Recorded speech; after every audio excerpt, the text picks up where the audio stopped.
So I want you to just imagine for a second that you're lying in a hospital trauma ward. Okay, setting a heavy scene right off the bat. Right, but just picture it. Your eyes are closed, you can't speak, and you literally can't move a single muscle in response to the doctors gathered around your bed. So to the clinical team looking at your chart, you're entirely unconscious. Exactly. I mean, the lights are completely out.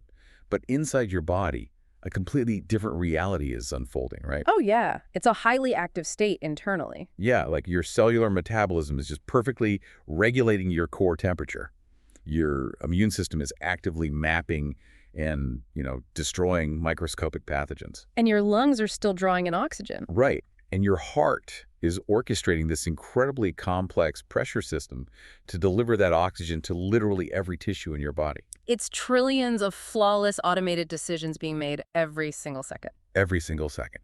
So the huge question here is, if you are quote-unquote unconscious, who or what is operating that incredibly sophisticated machinery? That is the million-dollar question. Welcome to the Deep Dive. I'm Satosha. And I'm Satoshi.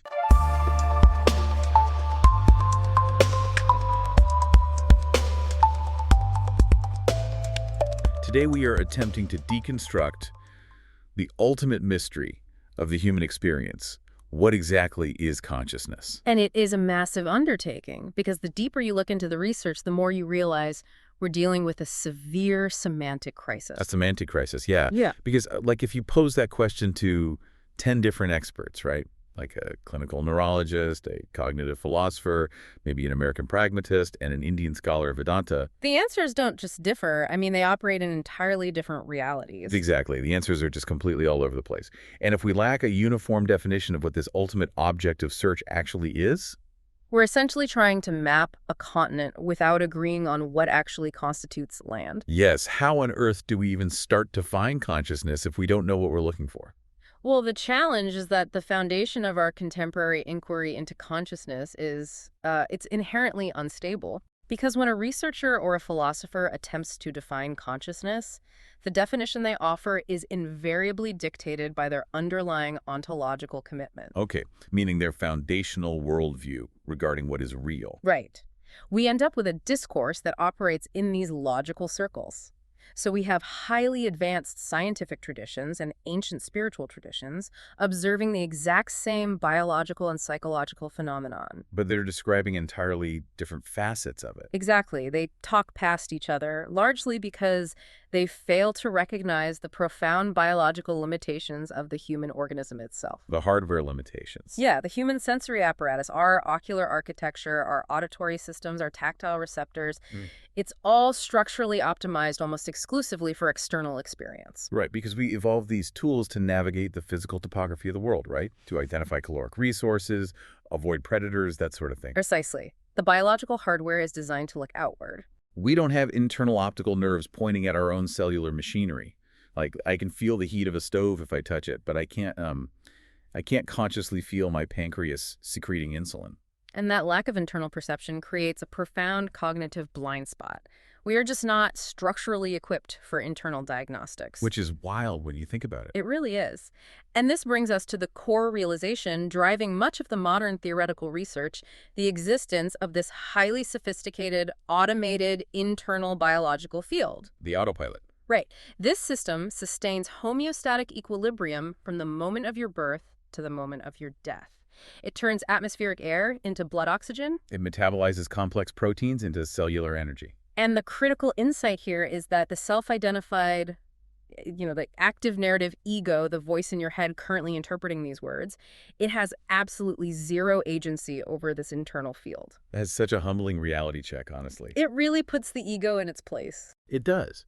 Because the identity that worries about career trajectories or remembers past embarrassments or decides what to have for dinner, it's completely clueless about the underlying machinery keeping it alive. If your prefrontal cortex was suddenly handed the manual for your liver and tasked with consciously operating it, oh man, my biological system would collapse in under a minute. Easily. The sheer volume of biochemical calculations required is staggering. Yeah. So we're forced to acknowledge two distinct forces at play here. Right. We have the conscious narrative identity that we obsess over. And we have the underlying organizing principle that manages the biological machine, which the research sometimes refers to as the one.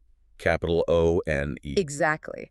And the realization of this dichotomy fundamentally splits the historical search for consciousness into two completely divergent trajectories. Okay, so what are those two paths? Well, one philosophical and scientific path became entirely consumed with validating the existence, the mechanisms, and the agency of the active, egoic I. The outward-facing driver. Right. But the alternative path directed its attention toward observing and understanding the quiet, organizing principle behind the automation, the one. The internal sustainer. And the confusion arises because we use the exact same word, consciousness, to describe both of them. Yes. Using one word for two completely different jobs is what creates that semantic crisis we talked about. Right. So to anchor this, because it's a super abstract concept, the research highlights a remarkably resilient metaphor from the ancient world. It really is a stunning historical artifact. Yeah, it's this framework that emerged entirely independently in two completely geographically and culturally distinct regions. You're talking about the ancient Indian philosophy of the Upanishad and the Western Platonic tradition, specifically Plato's dialogue, the Phaedrus. Exactly. And it's known universally as the allegory of the chariot. The structural congruence between these two ancient texts is just mind-blowing. It provides this brilliant, compartmentalized map of human psychology and biology. It explains that visceral tension we experience daily, right? That friction between chaotic, impulsive desires and the underlying desire for stable persistence. So if we map the components of this ancient chariot to modern biological and neuroscientific concepts, the utility of the metaphor becomes immediately apparent. Let's build it out. Let's do it. Let's go through the components slowly so you can really visualize this architecture. So the physical chariot itself, the heavy wood of the chassis, the iron of the wheels, the axle that represents the physical vessel. Right. In a clinical context, this is your gross anatomy. Your skeletal structure, the organs, the homeostatic systems keeping the vehicle intact. Exactly. It's the inert biological hardware required to traverse the physical environment. But, hardware requires propulsion. Right, a chariot doesn't move on its own. No. So in the allegory, the chariot is pulled by horses. These horses represent the raw sensory apparatus and the impulsive biological desires of the organism. Okay, so to translate that into the language of modern neuroscience, what are the horses? The horses are the afferent neural pathways. The nerves carrying data from the eyes, ears, skin into the central nervous system. Yes, combined with the primitive limbic drives. The limbic system generates those raw emotional responses. So, like, the horses see a potential threat, and the amygdala instantly triggers a survival instinct to flee. Exactly. Or they see a potential reward, and dopamine pathways trigger an aggressive drive to pursue it. Got it. So the horses are pure reactive energy. Yes, but raw energy needs coordination, which is where the reins come in. Right, because without reins, the horses just run wild and crash the chariot. Precisely. The reins connect the wild movement of the horses to the control center. In Sanskrit, this is referred to as manas, or the sensory mind. And scientifically? Scientifically, we're talking about sensory integration systems and networks like the default mode network. The reins are the interface. They take the chaotic, disparate signals from the sensory organs, like the visual data of a rapidly approaching object, the auditory data of a loud noise, and they synthesize them into a cohesive, actionable reality. And that actionable reality is handed directly to the entity holding the reins, the driver. The charioteer. Right. The charioteer represents the intellect, the capacity for discrimination, and executive decision-making. So the driver's explicit function is to just yank on the reins of the mind, imposing discipline on those chaotic sensory horses to ensure the physical chariot navigates the environment without destroying itself. In our neurobiological mapping, the driver is the prefrontal cortex. It's the seat of executive function, impulse control, logical planning. This is the entity we commonly identify as the I. Exactly. And this is where the research reveals a massive paradigm-shifting divergence. Because both Plato and the Indian sages totally agreed on the chariot, the horses, the reins, and the driver. Yes. But Plato's Phaedrus essentially stops there. In the Western model, the driver, the rational intellect, occupies the highest possible tier of the soul. Right. The ability to reason, to forcefully steer the chariot, is considered the absolute pinnacle of human existence. But the Katha Upanishad introduces a fifth, highly counterintuitive element, doesn't it? It does. A passenger sitting quietly in the back of the chariot. A passenger.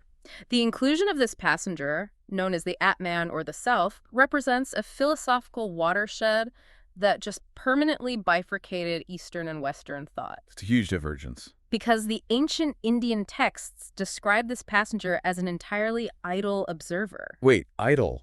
Like doing nothing? Doing nothing. The intellect is not the owner of the chariot, it's merely the hired driver. The passenger is the true owner, yet it never reaches for the reins. It never attempts to discipline the horses. Never! It simply witnesses the journey. See, that is profound because the West built its entire civilization on the driver, right? We have Descartes declaring, cogito, ergo sum, I think, therefore I am. Yes, the entire scientific and philosophical apparatus of the West became totally obsessed with refining the I. Because the assumption was that the ability to conceptualize, rationalize, and actively dominate the environment was the defining characteristic of consciousness. Meanwhile, the Eastern philosophical tradition recognized the passenger, meaning they viewed the intellect as just another biological instrument, no different than a hand or an eye. Just a tool.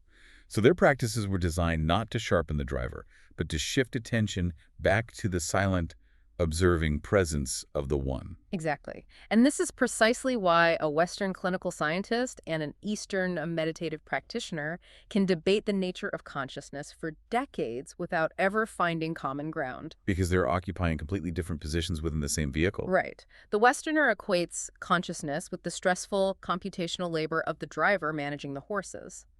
The Easterner equates consciousness with the undisturbed awareness of the passenger. Wow. So if we don't rigorously separate the vehicle from the horses, the reins, the driver, and the passenger, the semantic framework completely collapses. It falls apart completely. But, treating the driver as the only conscious entity creates a massive blind spot, especially when we look at extreme medical scenarios where the driver essentially shuts down. Like the trauma ward scenario you opened with.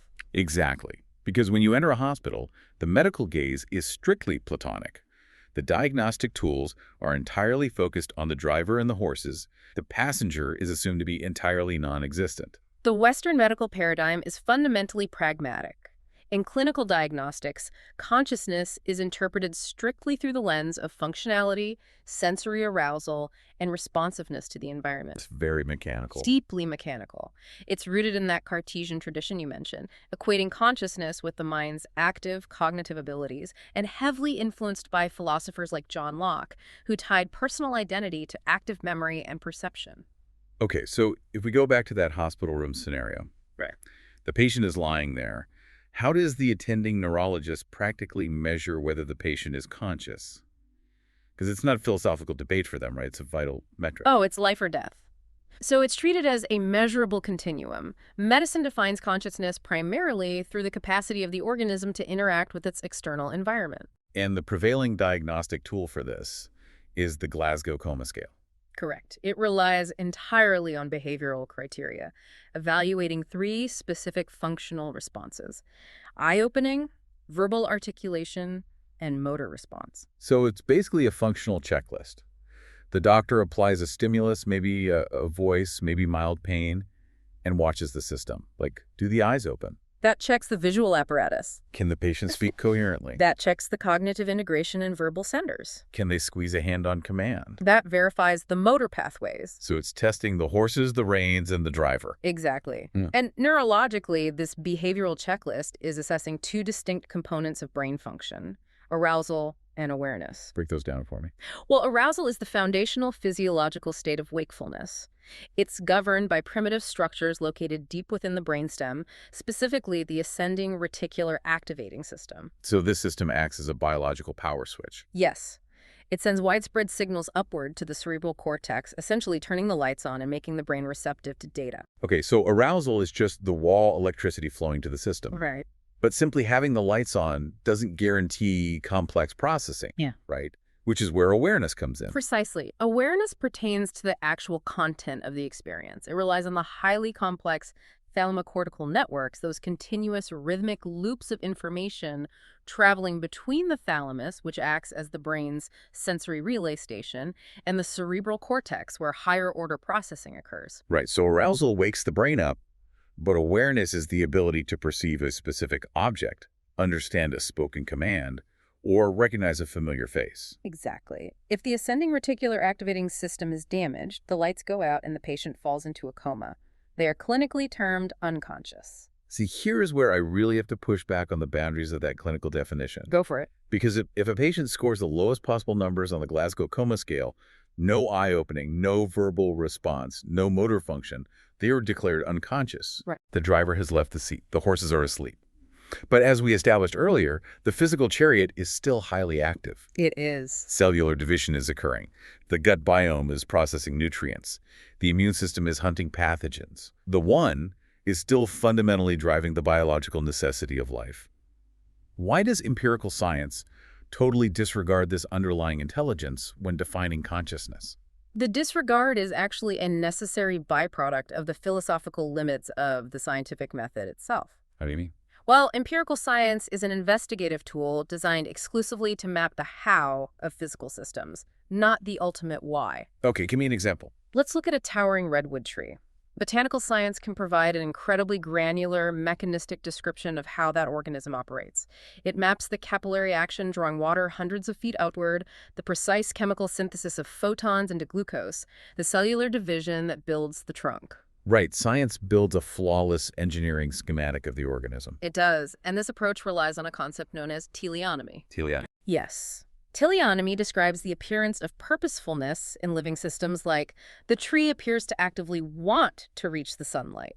But science attributes that apparent purpose strictly to blind evolutionary mechanisms and natural selection. So the system operates as if it has a goal, but the mechanism itself is entirely devoid of intentionality. Exactly. And this is in direct contrast to teleology, which suggests that an organism possesses an inherent, perhaps metaphysical purpose for existing. Right. Teleology implies an end goal designed by a conscious creator or some intrinsic universal order. And the strict scientific framework rejects teleology because it simply cannot be empirically measured. Got it. Therefore, when looking at the patient in the coma, science can map exactly how the neurons fire, or fail to fire. It can map how the brainstem regulates respiration. But to strict materialists, the subjective feeling of being an I, the internal movie of consciousness, is not a foundational property of the universe. It's merely an emergent property of highly complex matter. Yes, it's a secondary, accidental byproduct of the biological autopilot trying to survive in a complex environment. So the materialist view is that consciousness is essentially exhaust coming out of the chariot's tailpipe. That's a great way to put it. The engine is the brain's computational network. When that network is running at high capacity, it produces this phantom illusion of an I. When the patient enters a coma, the specific computational processes generating the ego shut down, the exhaust stops, and science declares that consciousness has vanished. And the underlying intelligence keeping the cells alive is viewed merely as a set of chemical dominoes falling, entirely devoid of awareness. That is the dominant materialist paradigm. The medical gaze is fixated exclusively on the activity of the driver. When the driver is inactive, the system is deemed unconscious. But if we pivot our perspective and look at the ancient ontologies of the East, specifically schools of thought like Samkhya and Advaita Vedanta in India, we find an architectural model of the mind that fundamentally rejects the Western premise. Completely rejects it. Because they don't view the active I as the pinnacle of consciousness. In fact, they view the ego as a deeply flawed mechanical construct responsible for almost all human suffering. They recognize the ego not as a sovereign entity, but as a source of immense existential friction. And in Sanskrit, the term used to describe this mechanism is ahamkara. Ahamkara. And the literal translation of ahamkara is actually one of the most revealing concepts in the research. It translates directly to I-making. I-making. Right.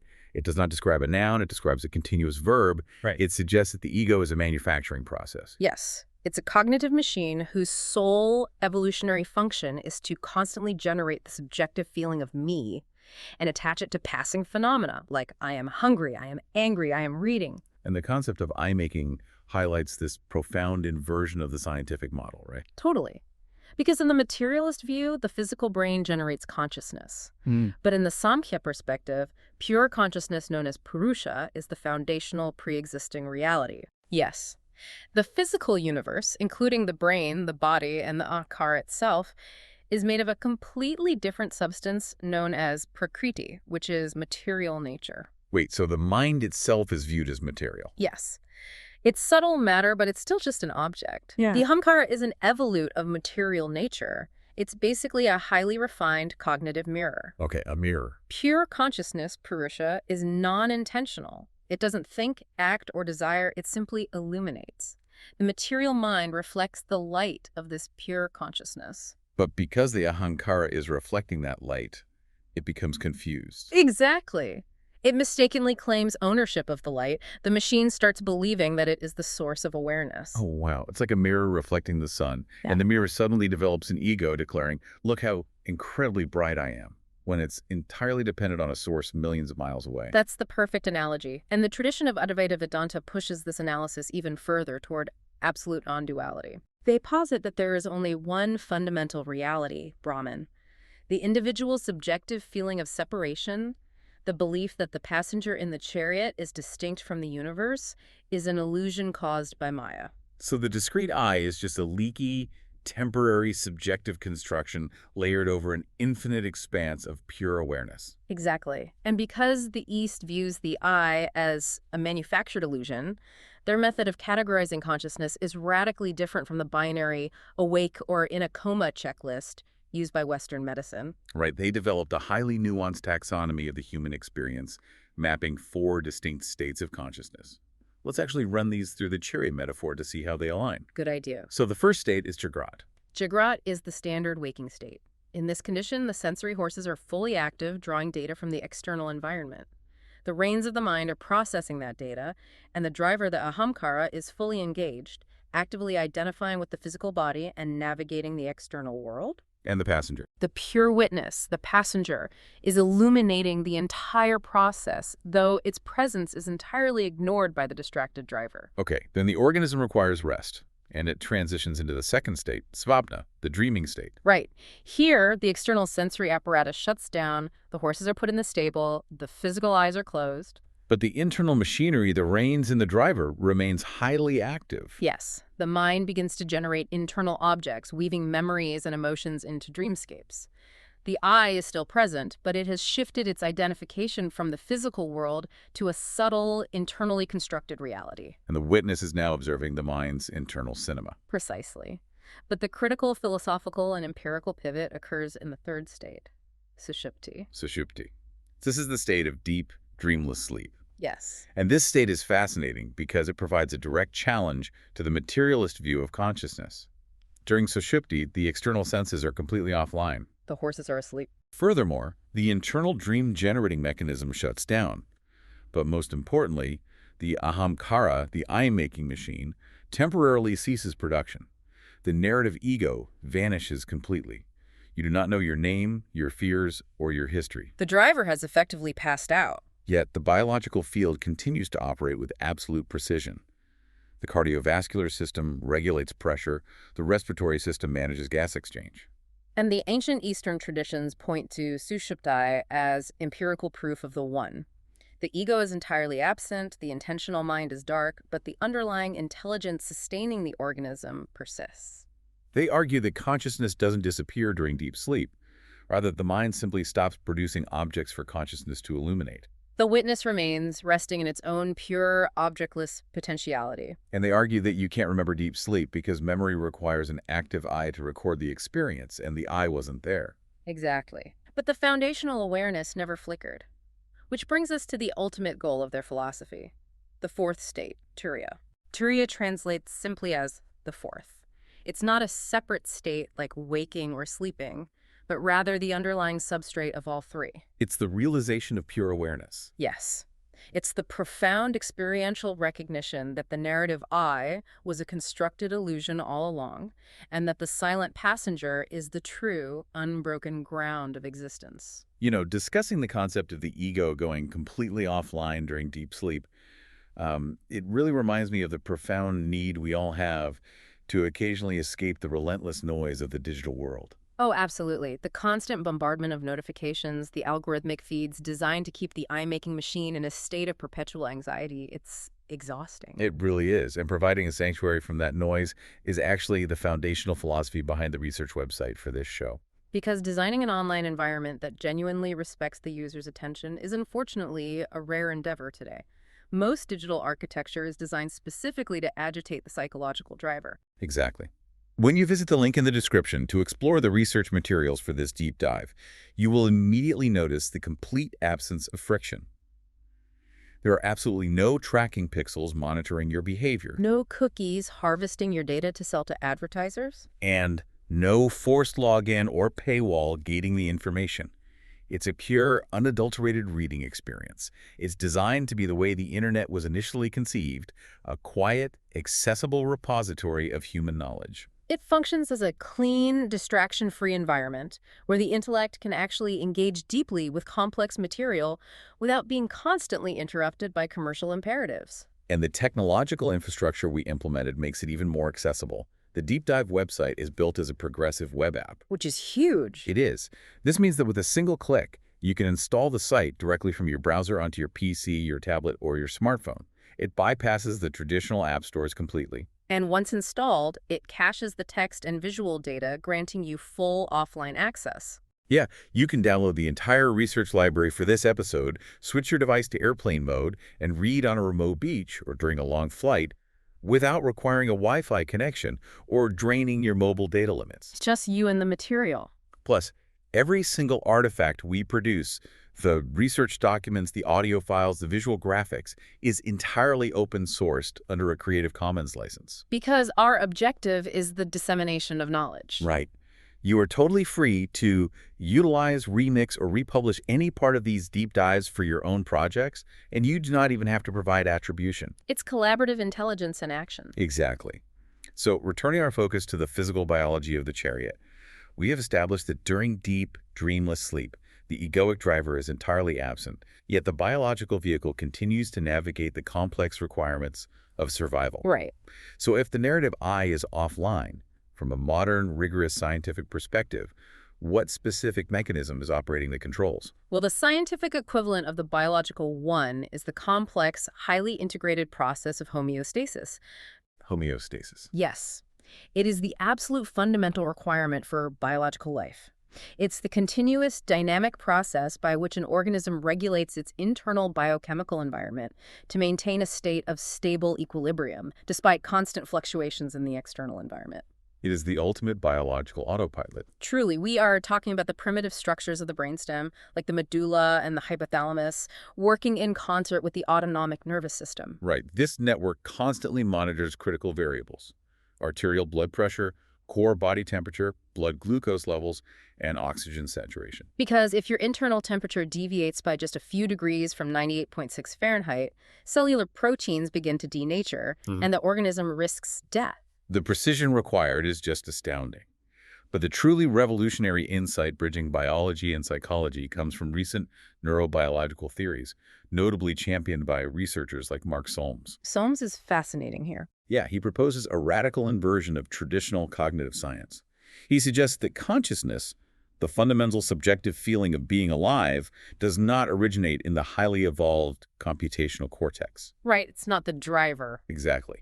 Instead, it is deeply, inextricably rooted in the primitive, affective processes of homeostasis. And this requires unpacking, because the mechanism Solms describes is both elegant and counterintuitive.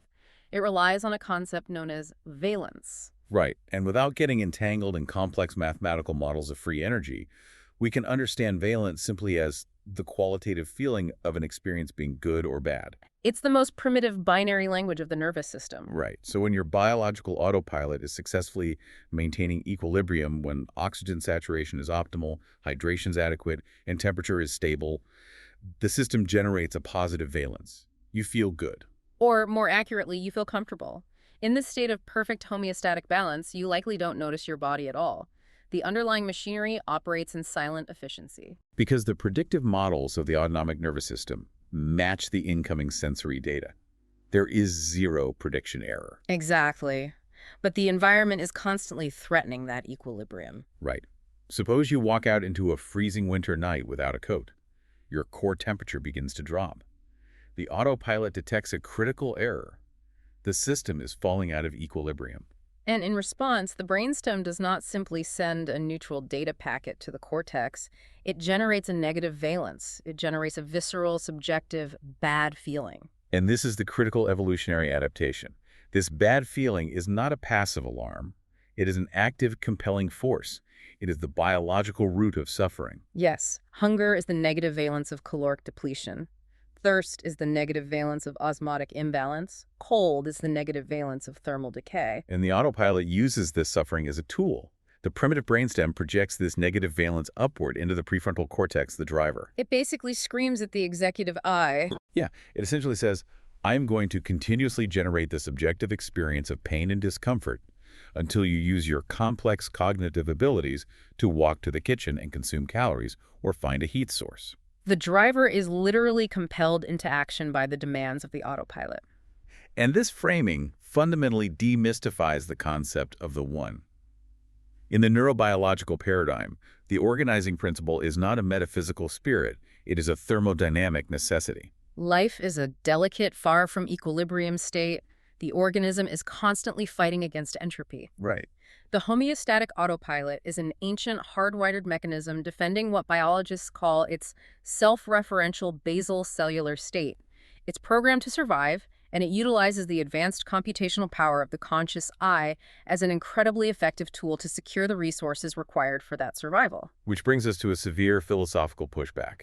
Because if the homeostatic brainstem is the true master, issuing commands through the language of suffering, does that mean the I, my entire conscious identity, my curated personality, my complex goals, is nothing more than a highly evolved errand boy? Is the ego just a biological drone deployed to fetch glucose and maintain thermal stability? As confronting as it sounds, many leading cognitive scientists would answer in the affirmative. Wow. Yeah. And to fully grasp why, we must examine a dominant theoretical framework in contemporary neuroscience known as predictive processing. This is where the mechanics of cognition become truly fascinating. Predictive processing completely overhauls the classical view of how perception works. It really does. Historically, we thought the eyes acted like a camera, right?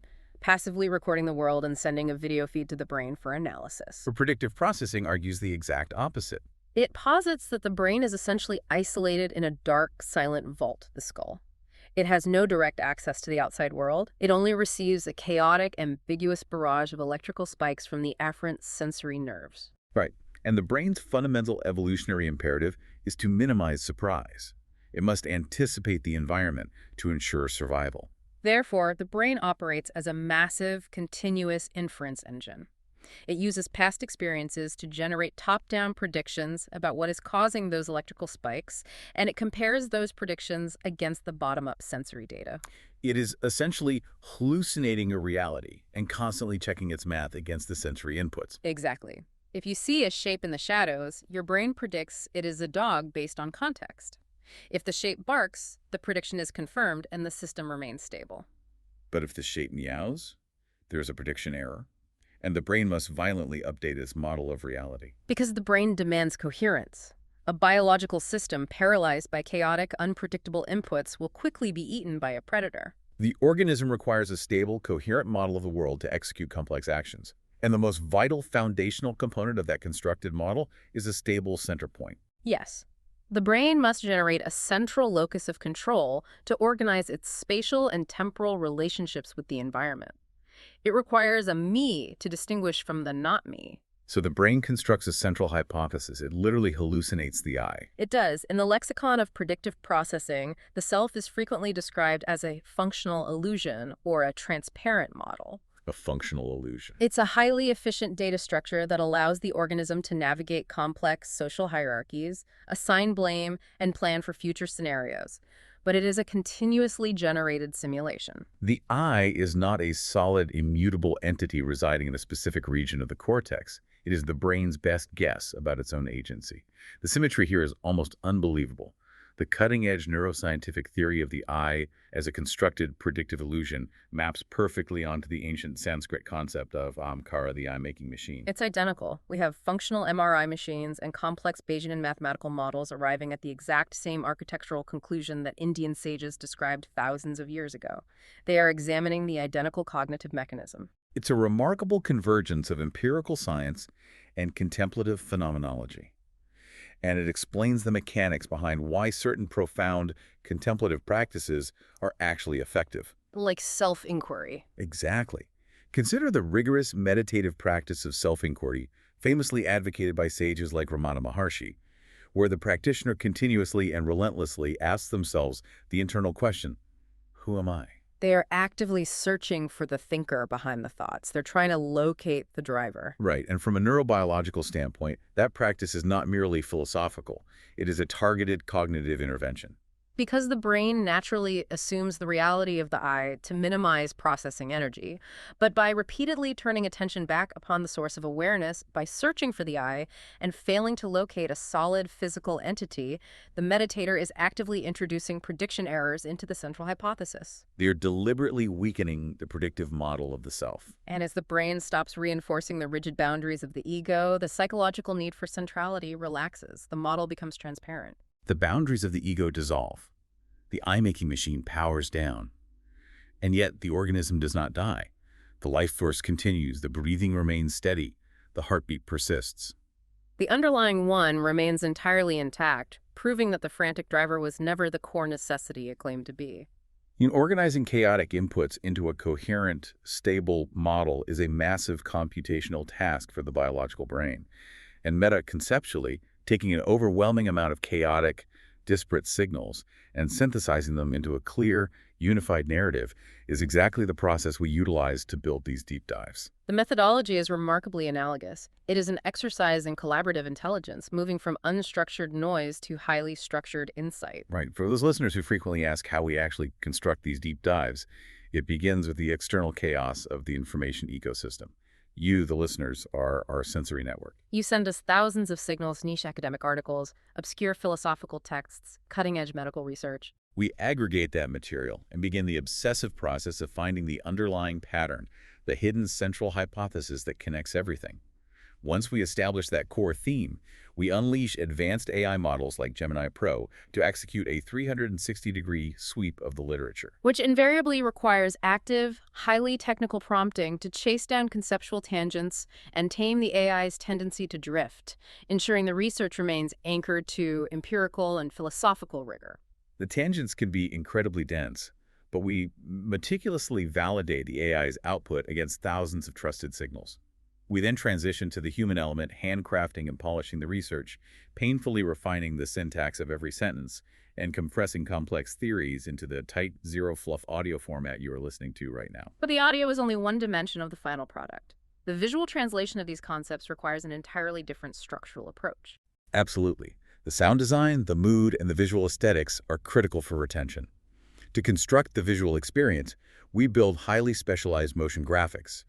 We rely on a specific design language, minimalist, clean, high-contrast typography, accented with simple geometric forms. We utilize subtle, kinetic text reveals and maintain a calm, premium pacing that respects the viewer's attention. And to achieve this level of visual coherence, emphasizing a strong typographical hierarchy and the deliberate use of white space, we use a platform called Mosaic. Mosaic is an absolute game changer for video production. It allows us to take the complex structural models we've built and render them into a flawless visual format. It's all about bringing structure to the chaos. Exactly. So through this rigorous synthesis, we have seemingly bridged the gap between modern predictive neurobiology and ancient Eastern philosophy. Both agree the ego is a construct. But this realization does not resolve the debate. It actually introduces a new layer of semantic friction. Why is that? Why does the scientific establishment still fundamentally struggle to accept the Eastern definition of the one as consciousness? The friction stems from a critical failure to distinguish between sensory awareness, which science can measure, and witness consciousness, which science cannot easily define. Because empirical science relies almost entirely on intentional consciousness. Intentional in the philosophical sense, meaning consciousness is always consciousness of a specific object. Right. Franz Brentano established this idea. When you are conscious of a bright red apple, or conscious of a short pain in your knee, or conscious of a specific memory. This type of object-oriented consciousness requires the active processing of the thalamocortical networks. Science searches for the physical correlates of consciousness by mapping how the brain lights up in response to external inputs. But the underlying homeostatic intelligence, the one, managing the complex internal environment, does not require external objects or even a highly evolved cerebral cortex to function. It operates perfectly well in the dark. Yeah, a compelling example from the biological research that illustrates this divide is the phenomenon of covert sensing. Covert sensing. Consider the behavior of plants or single-celled organisms like amoebas. These organisms completely lack a central nervous system.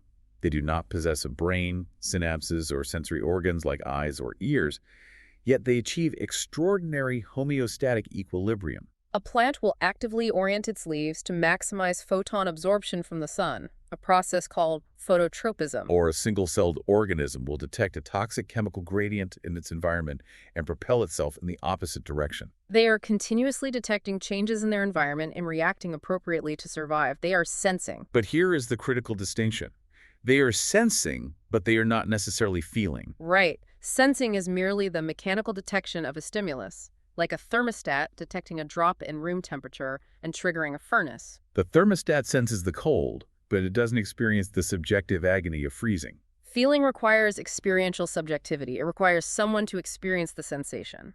And the semantic friction occurs because empirical science is primarily looking for the mechanical thermostat, the networks processing the data, while contemplative philosophy is searching for the source of the subjective feeling itself. And attempting to bridge the gap between subjective internal feelings and objective external realities often leads researchers and philosophers into a very specific conceptual trap.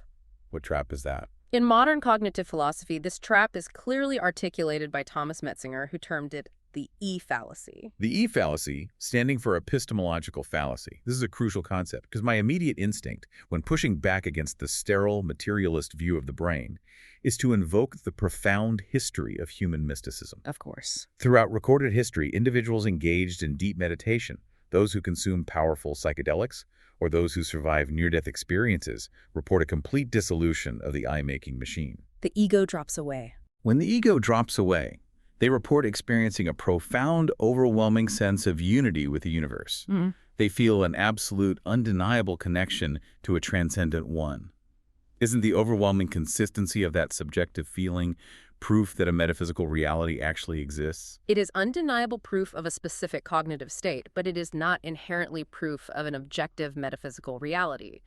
Metzinger's formulation of the E-fallacy addresses this exact leap in logic. Break down the mechanics of his argument for me. Metzinger acknowledges that during profound spiritual or meditative experiences, the human brain is capable of generating an overwhelming feeling of knowing.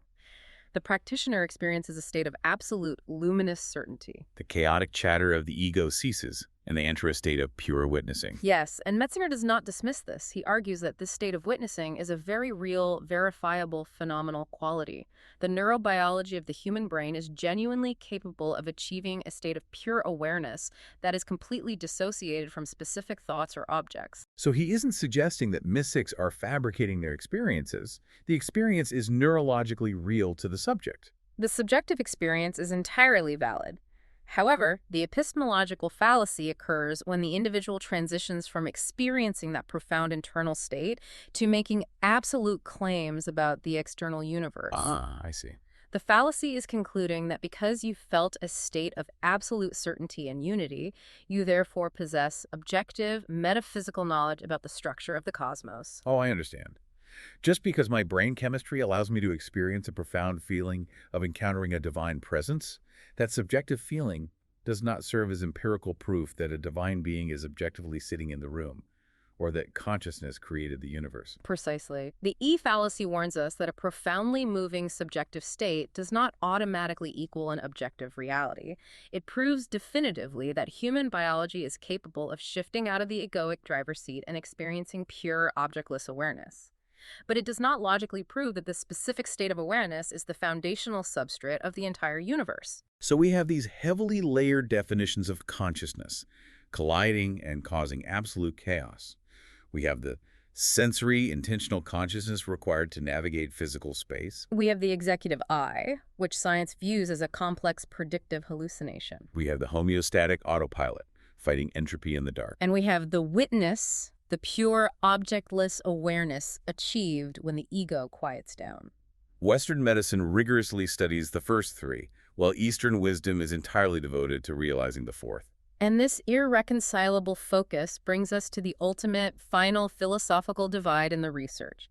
We must address the question of the ultimate substrate. What is the fundamental primary ground of reality? What is the universe actually made of? Which basically boils down to the classic triad: God, mind, and nature. Yes. In Western intellectual history, this substrate divide was rigidly crystallized by René Descartes in the 17th century.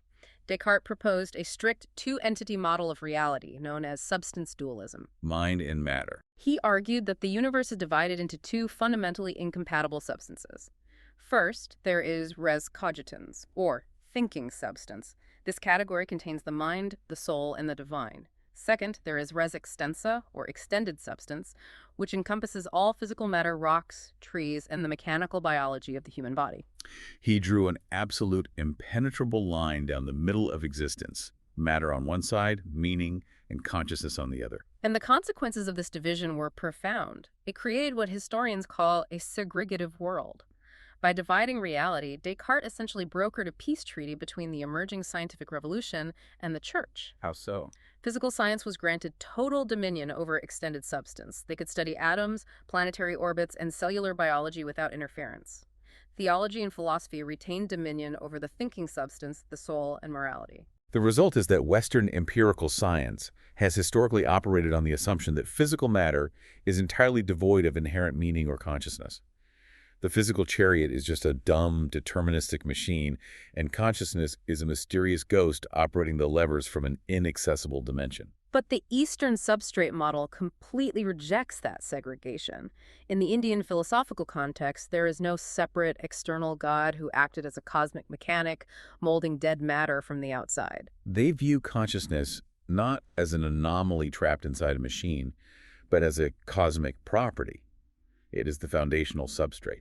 The research articulates this inversion beautifully. In the East, matter is a product of consciousness. Consciousness is not a product of matter. The brain is not a biological engine producing consciousness as an exhaust fume. Instead, the physical universe, including the brain, is a crystallized, localized form of an infinite underlying conscious field.